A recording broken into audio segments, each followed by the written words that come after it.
Hello everyone. Today we are going to solve the question.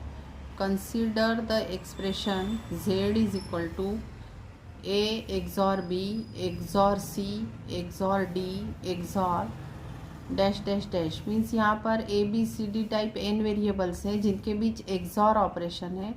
Show that z is equal to 1, मतलब इन सब का resultant 1 आएगा if n odd number of variables are 1. मतलब यहाँ पर जो भी वेरिएबल्स हैं उनमें से अगर ऑड नंबर ऑफ वेरिएबल्स की वैल्यू 1 होगी तो z की वैल्यू 1 होगी, मतलब आउटपुट की वैल्यू 1 होगी. And that z is equal to 0 if N even number of variables are 1.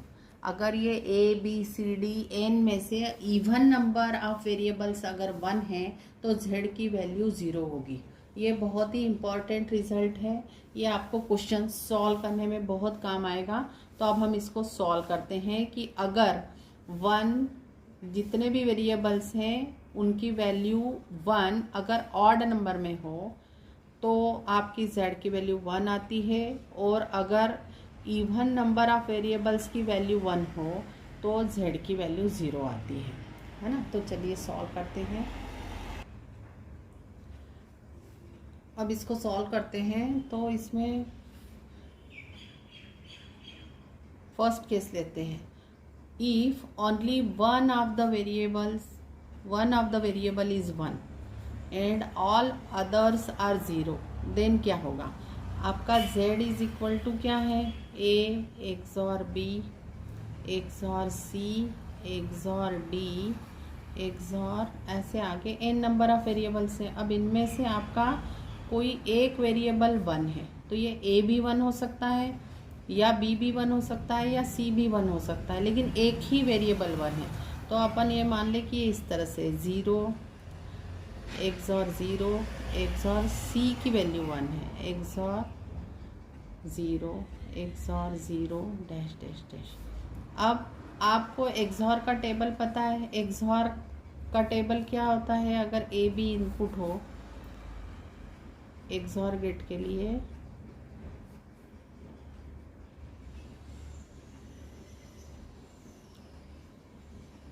लिए अब आपको पता है कि XOR गेट में क्या होता है, जब सेम इनपुट होते हैं 2 इनपुट XOR गेट में अगर सेम इनपुट हो तो आपको 0 मिलता है, और जब एक की वैल्यू 0 और एक की 1 हो तब आपको 1 मिलता है. ठीक है. तो अब आप यहाँ पे देखें कि इसको आप किसी के भी साथ कंबाइन कर सकते हैं, आइदर इस 0 के साथ या इस 0 के साथ, है ना. तो आपको पता है कि XOR ऑपरेशन कम्यूटेटिव होती है, तो इस तरह से आप इसको इस 1 को आप फर्स्ट प्लेस पे भी ला सकते हैं. Means 0 XOR 1 can be written as 1 XOR 0, तो यहाँ पर 1 आ जाएगा. फिर 0 XOR 1 can be written as 1 XOR 0. तो इस तरीके से आप इसको इस तरह से लिख लें 1 XOR 0 XOR 0 XOR 0 XOR dash dash dash dash. ठीक है. अब जहाँ तक सभी वेरिएबल सेम होंगे तो उन सब का XOR करने पर 0 आने वाला है. देखो सेम का करने पर 0 आता है, तो यहाँ पर तक तो सारे 0 हैं तो 0 आ जाएगा यहाँ तक का. तो z is equal to 1 XOR 0, और 1 और 0 का XOR करने पर क्या आता है, 1 और 0 का XOR करने पर मतलब ये थर्ड ऑप्शन 1 आता है, तो z इज इक्वल टू 1. मतलब आपने देखा कि आउटपुट 1 आया अगर आपका सिर्फ only 1 of the variable is 1, है ना. मतलब ऑड नंबर हुआ, एक ही वेरिएबल की वैल्यू 1 है ना. अब सेकंड केस देखते हैं कि अगर 2 वेरिएबल की वैल्यू 1 हो. ठीक है. Second case if only 2 of the variables are 1 and all others are 0, then. अब आपके z में केवल 2 ही वेरिएबल की वैल्यू 1 है ना. तो आप समझो a और d की 1 है और बाकी सब की क्या है 0. ठीक है. तो अब आपको पता है कि ये एक्सॉर ऑपरेशन होती है, ये कम्यूटेटिव होती है, मतलब 0 XOR 1 is equal to 1 XOR 0 होता है। तो इस 0 एक्सॉर 1 को हम 1 एक्सॉर 0 लिख सकते हैं। तो यहाँ पर हो जाएगा 1 एक्सॉर 0, फिर ये 0 एक्सॉर 1 हो जाएगा, उसको भी आप 1 एक्सॉर 0 करके इस 1 को आप इस 1 के पास ले आएंगे। ठीक है, तो ये कम्यूटेटिव होता है, इसलिए यही expression z can be written as 1 XOR 1 XOR 0 XOR 0 XOR 0 XOR dash dash dash. मतलब ये कोई मैटर नहीं करता है कि a और b 1 है या a और d 1 है, कहीं पर भी 1 हो आप उसको यहाँ पर क्लोज ला सकते हैं। अब आपको पता है कि सब की वैल्यू जहाँ तक 0 होगी, आपने प्रीवियस केस में भी देखा, यहाँ तक तो सभी की वैल्यू 0 आ जाएगी। और 1 और 1 का एक्सॉर की वैल्यू भी क्या होती है, यहाँ टेबल में देखिए 1 और 1 का एक्सॉर की वैल्यू 0 होती है। मतलब इन दोनों की भी 0 होगी और इन रेस्ट की भी 0 होगी। तो z की वैल्यू क्या आ जाएगी, 0 XOR 0 which is equal to 0।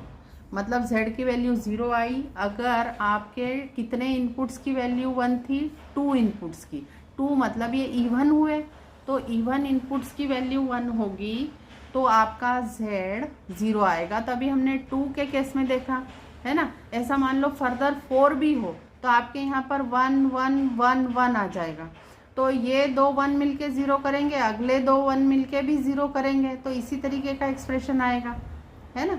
अब हम थर्ड केस देखते हैं। इफ ओनली 3 वेरिएबल्स आर 1, तो आपका z क्या आ जाएगा, मान लो a 0 है, एक्सॉर b भी 0 है, फिर आप एक्सॉर फिर 1 XOR 0 XOR 0 XOR 1 XOR 1 XOR आगे चलते चले, है ना।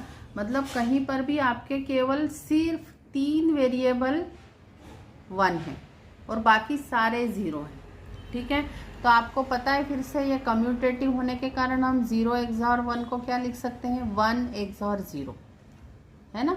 1 एक्सॉर 0 लिख सकते हैं। फिर यहाँ पर हो जाएगा 0 एक्सॉर 1, क्योंकि ये 1 यहाँ शिफ्ट हो गया, तो इस तरीके से 0 एक्सॉर 1 को फिर से हम क्या लिख सकते हैं, 1 एक्सॉर 0।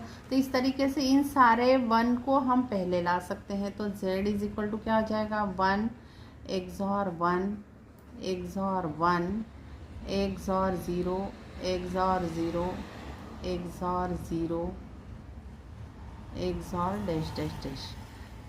या तो आप ऐसे भी सोच सकते हैं कि ये 2 एक्सॉर जब 1 एक्सॉर 1 करते हैं तो फिर से 0 ही आता है, तो ये दोनों का तो आंसर 0 आएगा, तो ये एक ही 1 बचेगा, है ना। तो आप उस 1 को आगे ले आए। अब यहाँ पर ये 3 हुए तो इन 2 का आंसर फिर से 1 आएगा, सॉरी इन दोनों का आंसर फिर से 0 आएगा। तो यहाँ पर क्या हो जाएगा, 1 XOR 0 XOR 0 XOR 0 XOR 0 XOR dash dash. अब 1 एक्सॉर 0 कितना होता है, 1। फिर उस 1 का एक्सॉर 0 के साथ करेंगे, मतलब इन सभी का एक्सॉर 0 आ जाएगा। तो ये आ जाएगा 1 एक्सॉर 0 और 1 एक्सॉर 0 की वैल्यू 1 होती है। तो z की वैल्यू 1 आई इफ ओनली 3 वेरिएबल्स आर 1। आपने फर्स्ट केस में देखा था जब सिर्फ 1 वेरिएबल का वैल्यू 1 था तब भी z की वैल्यू 1 थी, जब 3 वेरिएबल्स की वैल्यू 1 है तब भी z की वैल्यू 1 है। आप आगे इस तरह से 5 के लिए भी देखेंगे तो तब भी z की वैल्यू 1 आएगी, क्योंकि देखिए जब आप 5 करेंगे ना तो एक अकेला यहाँ पे रहने दें और जो 4 आएंगे तो ये 2 2 की पेयर बनाना, तो इनका 0 होते जाएगा, तो सिर्फ सिंगल 1 ही बचेगा जो कि आपको z इज इक्वल टू 1 देगा, है ना। तो अब इसको हम जनरलाइज्ड करके इस रिजल्ट को लिखते हैं।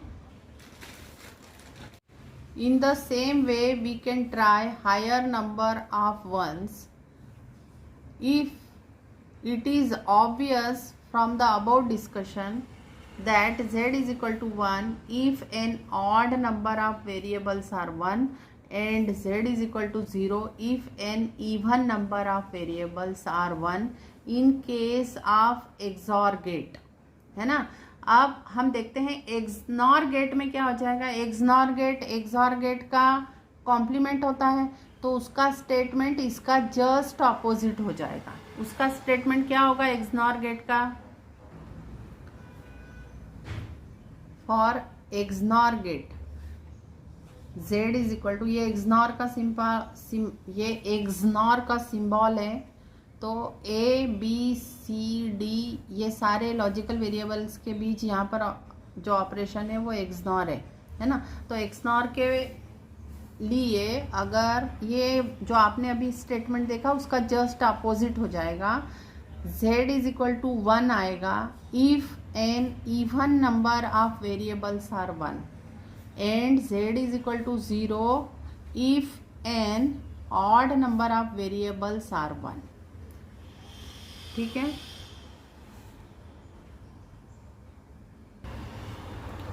अब आपको इस क्वेश्चन का आंसर कमेंट सेक्शन में लिखना है। Write the answer in comment section.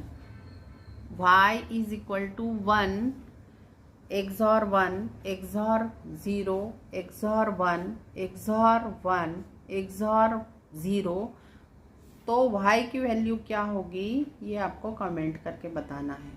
Thank you for watching the video. If you like the video please like, subscribe and share.